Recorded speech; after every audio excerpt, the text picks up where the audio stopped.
अस्सलाम वालेकुम ninth class. Open your chemistry book page number 53। Last lecture में मैंने आपको चैप्टर 4 बेटे स्टार्ट करवाया था। चैप्टर 4 का फर्स्ट टॉपिक जो है डेट इज केमिकल फार्मूला हमने स्टार्ट किया था। ठीक है, आज जो टॉपिक हमने स्टार्ट करना है बेटे वो क्या चीज़ है, वो है इंपेरिकल फार्मूला। कल हमने केमिकल फार्मूला पढ़ा था, आज हमने पढ़ना है empirical formula. Empirical formula of a compound show the simplest whole number ratio of an atom present in the compound. All the ionic compounds are represented by their empirical formula. These formulas show the simplest ratio between their ions. The empirical formula of calcium fluoride is CaF2, which shows the ratio between calcium and fluoride ion in its crystal. For covalent chemical compound which exist as molecule, the empirical formula may be different from their molecular formula. For example, hydrogen peroxide is represented by molecular formulas H2O2. Its empirical formula will be HO. Similarly, benzene molecule has C6H6 as a molecular formula, so its empirical formula will be CH. For water, the molecular formula and empirical formula both are same, H2O, because there does not exist any minimum ratio between hydrogen and oxygen atoms. Since an empirical formula does not tell us the actual number of atoms present in the compound, rather it represents the simplest ratio between atoms. It is possible that some compound may have the same empirical formula. For example, both benzene and acetylene have the same empirical formula, that is CH. छोटा सा topic है, पहले आपको मैं इसी को explain कर देती हूँ।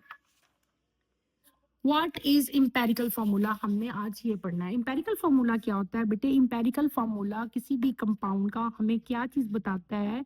इंपेरिकल फार्मूला हमें किसी भी कंपाउंड का जो रेशो है ना उसके रिएक्टेंट के दरमियान में, यानी कि कोई भी जो प्रोडक्ट बना हुआ है, कोई भी जो कंपाउंड बना है, उनकी रेशो कितनी है दोनों की, ठीक है, उस रेशो के बारे में आपको इंपेरिकल फार्मूला बताता है। सिंपली बात है कि this formula show the simplest ratio between their ions. ठीक है, कॉमन एग्जांपल आपको दी हुई है आपकी बुक में। इंपेरिकल फार्मूला बताया हुआ है कैल्शियम फ्लोराइड का, डेट इज CaF2, जिसमें आपको बताया क्या, इससे आपको क्या पता चल रहा है कि कैल्शियम और फ्लोराइड जो है इसमें आयन जो इनके हैं कि इनकी रेशो क्या है। ठीक है, फॉर कोवेलेंट केमिकल कंपाउंड, जब अगर हम कोवेलेंट जो आपके यहाँ पे हैं कोवेलेंट केमिकल कंपाउंड्स की अगर हम बात करें, ठीक है, तो इनका जो इंपेरिकल फार्मूला होता है बेटे वो मॉलिक्यूलर फार्मूला से डिफरेंट होता है। ये आपने बात याद रखनी है कि जो कोवेलेंट केमिकल कंपाउंड्स होते हैं उनके इंपेरिकल फार्मूलाज और उनके जो केमिकल फार्मूलाज हैं वो क्या होते हैं, वो सेम नहीं होते।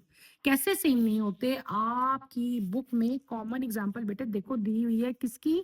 हाइड्रोजन पर ऑक्साइड H2O2। H2O2 हाइड्रोजन पर ऑक्साइड है। हाइड्रोजन पर ऑक्साइड का मॉलिक्यूलर फार्मूला क्या है बेटे?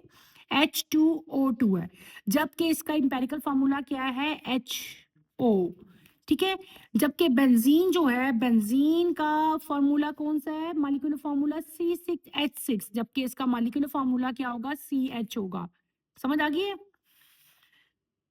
डिफरेंस देखो क्या है, मैंने क्या बताया कि देखो ये मॉलिक्यूलर फार्मूला हो गया, ये हो गया, तो आपको इंपेरिकल फार्मूला सिंपल रेशो दे रहा है। क्या रेशो है ये? 1:1, यानी कि जितने हाइड्रोजन आए ना उतने ही ऑक्सीजन आए ना, इसका ये मतलब होता है। ठीक है, क्लियरली होगी कि इससे हमें ये नहीं पता चलेगा कि इसमें कितने आइटम्स शामिल थे हाइड्रोजन के, कितने ऑक्सीजन के शामिल थे। इंपेरिकल फार्मूला में सिर्फ और सिर्फ हमें क्या पता चलेगा? इनकी रेशो पता चलेगी। तो आपका अगर क्वेश्चन आता है, देखो जैसे मैंने समझाया कि हाइड्रोजन पर ऑक्साइड का मॉलिक्यूलर फार्मूला क्या है बेटे? H2O2 है, और इसका इंपेरिकल फार्मूला क्या है? सिर्फ HO। इसी तरह बेंजीन का मॉलिक्यूलर फार्मूला बेटे क्या है? C6H6 है, लेकिन उसका इंपेरिकल फार्मूला क्या है? सिर्फ और सिर्फ CH है। लेकिन ये बातें हमेशा सेम एक जैसी नहीं होती। फॉर एग्जाम्पल अगर आप वाटर की बात करते हो, वाटर का फॉर्मूला क्या है? H2O, ये इसका मॉलिक्यूलर फार्मूला है। लेकिन अगर हम इसके इंपेरिकल फार्मूले की बात करें तो इसका इंपेरिकल फार्मूला भी यही है, क्या? H2O। ये क्यों इनका इसका इंपेरिकल और मॉलिक्यूलर फार्मूला सेम है? क्योंकि बेटे इनकी रेशो सेम नहीं है। इसकी रेशो क्या है? 2:1, ऐसे है ना। तो अगर इसका डिफरेंट फार्मूला लिखती हूँ तो फिर तो मुझे पता ही नहीं चलेगा। अगर इसके इंपेरिकल फार्मूला में HO लिख देती हूँ तो फिर इसका मतलब तो ये होगा कि 1:1 है, जितने हाइड्रोजन होते हैं ना ऑक्सीजन, इसका मतलब तो ये हो जाएगा ना। इसका मतलब ये हुआ कि वाटर का एम्पिरिकल फॉर्मूला और केमिकल फॉर्मूला जो है वो क्या होता है, वो सेम होता है। क्या बात मैंने बेटे बताई आप लोगों को, देखो अगर आप मेरी बात को समझो, मैंने आपको क्या कहा, मैंने कहा ये देखो समझो इसको, H2O2 ये किसका फॉर्मूला है, ये है हाइड्रोजन पर ऑक्साइड का केमिकल फॉर्मूला। अब आते हैं इसके एम्पिरिकल फॉर्मूला, एम्पिरिकल फॉर्मूला इसका OH है। इसका मतलब है कि एम्पिरिकल फॉर्मूले से हमें क्या पता चल रहा है कि इनकी दरमियान में क्या रेशो है, 1:1 है।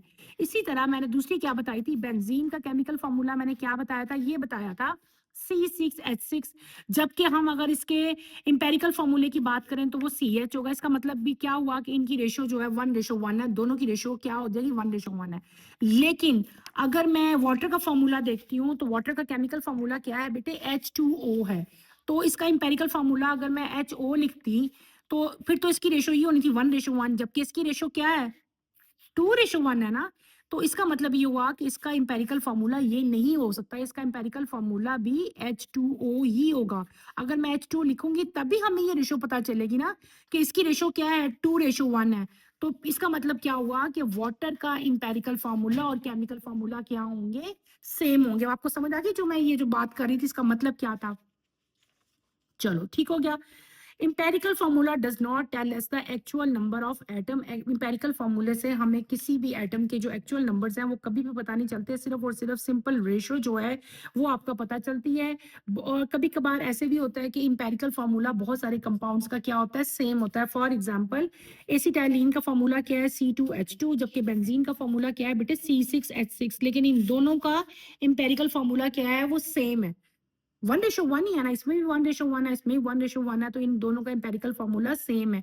ये आपको फिंगर टिप से फॉर्मूलाज आने चाहिए, आपके एमसीक्यूज में आते हैं, ठीक है। Give 2 examples of the compound which have same empirical and molecular formula. ये आप लोग खुद बताएंगे मुझे, मैं नहीं आप लोगों को बताऊंगी, ठीक है। गूगल से करेंगे हम लोग, नहीं सोचो, ज़हन पे जोर दो, बहुत इजी है, बहुत कॉमन है। 2-3 एग्जांपल्स तो मैंने बता दी, एक हाइड्रोजन पर ऑक्साइड की एग्जांपल बताई, एक मैंने आप लोगों को बेंजीन की एग्जांपल बता दी, एसिटाइलिन की एग्जांपल बता दी, ठीक है। और which have same empirical formula, एक एग्जांपल तो ये है ना आपकी, ठीक है। बेंजीन और एसिटाइलिन दोनों का एम्पेरिकल फार्मूला क्या है, सेम है। अब बाकी 2 एग्जांपल्स आप लोग मुझे बताओगे। मैं मॉलिक्यूलर भी सेम हो सकता है, मॉलिक्यूलर एम्पेरिकल फार्मूला जिन कंपाउंड्स के सेम है ना, वो उनके नाम बताने हैं आपने। मैंने आपको एक एग्जांपल आपकी बुक में दी हुई है कि बेंजीन और एसिटाइलिन ये 2 डिफरेंट कंपाउंड्स हैं, लेकिन इनके एम्पेरिकल फार्मूला दोनों के सेम है, ठीक है। लेकिन यहाँ पे क्वेश्चन है कंपाउंड जिस विच है same empirical and molecular formula, जिसका एम्पेरिकल फार्मूला और मॉलिक्यूलर फार्मूला सेम है, आपने वो वाला कंपाउंड बताना है, ठीक है। ये आप लोग खुद करो, सोचो, दिमाग पे जोर लगाओ, अगर नहीं आता देन मैं आपको ये एक्सप्लेन करूंगी। नेक्स्ट आपका आता है chemical formulas bye binary ironing compound. Binary ironing compounds हम पीछे पढ़ के आए हैं, ठीक है। In order to write the formula of a ionic compound, first identify the cations and anions and the number of charges present on them. Finally, combine the two ions together to form an electrically neutral compound. If you know the name of the binary ionic compound, you can write its chemical formula. Start by writing symbol of cation with its charge, then write the number of anion with the charge and find out how many of these ions are needed to give electrically neutral compound. For example, write the formula of lithium oxide. The symbol of lithium cation with a single positive charge is Li plus. The symbol of anion is oxygen 2 minus. ठीक है। फिर आगे इनका आपको method बताया हुआ है कि आपने इनका फार्मूला केमिकल कैसे बनाना है, ठीक है। फिर आपको नीचे कैल्शियम ऑक्साइड का फार्मूला बना के बताया हुआ है, फिर आपको मैग्नीशियम नाइट्राइड का फार्मूला बताया हुआ है। मैं आपको बताऊंगी हाउ टू राइट फार्मूलाज, ठीक है। आप लोगों ने मुझे अभी देखो गौर से, मैं आपको ये तरीका बता रही हूँ और आपने इसको समझना है और फार्मूलाज कैसे बनाने हैं ये आपने करना है। देखो बेटे, सबसे पहले हम लोगों ने क्या करना होता है, आपका सपोज अगर क्वेश्चन आता है कि write down the formula of lithium oxide, तो आप लोगों ने क्या करना है बेटे, आपने देखना है ये एक हमारे पास क्या आता है, लिथियम, ये क्या चीज आ गई, लिथियम आ गई, आगे आपके पास क्या आ गया, ऑक्साइड आ गया, ठीक है। आपने पहले तो देखना है इसमें से पॉजिटिव आइन कौन सा और नेगेटिव आइन कौन सा, एक केटाइन है, ये केटाइन है। इसकी जो आपको क्या पता होना चाहिए बेटे, आपको इसके हमेशा चार्जेस पता होना चाहिए, इसकी भी पता होना चाहिए, आपको खुद ही याद होने चाहिए, ठीक है। अब क्या होता है, ये आपके पास क्या बन जाएगा, यहाँ पे लिथियम ऑक्साइड और यहाँ पे दूसरी चीज जो है वो क्या बन जाएगी फिर, Li2O। इसका मतलब क्या होता है कि ये जो नेगेटिव वाला है ये पॉजिटिव की तरफ आ जाएगा, ये 2 माइनस था यहाँ पे आके ये 2 पॉजिटिव हो जाएगा, ये जो था +1 ये आपका किधर चला जाएगा, ये आपका ऑक्सीजन की यानी कि प्लस माइनस की तरफ, माइनस प्लस की तरफ। तो आपका जो कंपाउंड बन जाएगा एंड पे वो क्या बन जाएगा, लिथियम ऑक्साइड यानी कि Li2O बन जाएगा। समझ आ गई अब केमिकल फार्मूला हमने कैसे लिखना है। एक और एग्जांपल आपकी बुक में दी हुई है एल्युमिनियम हाइड्रोक्साइड की, ठीक है, एल्युमिनियम ऑक्साइड की, सॉरी।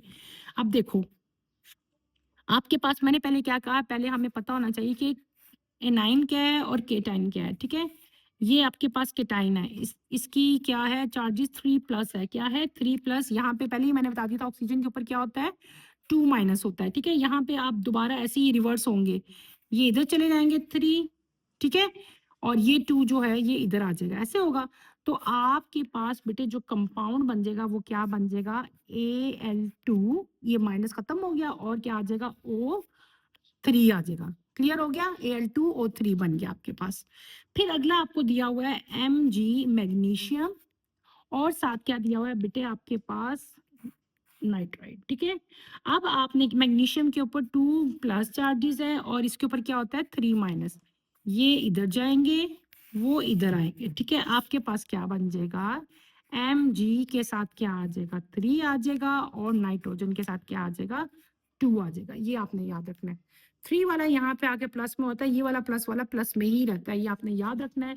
तो ये क्या कंपाउंड आपके पास बन जाएगा, मैग्नीशियम नाइट्राइट बन जाएगा। क्लियर हो गया कैसे मैंने केमिकल फार्मूलाज हम लिखते हैं, ये आपने अच्छी तरह करने हैं।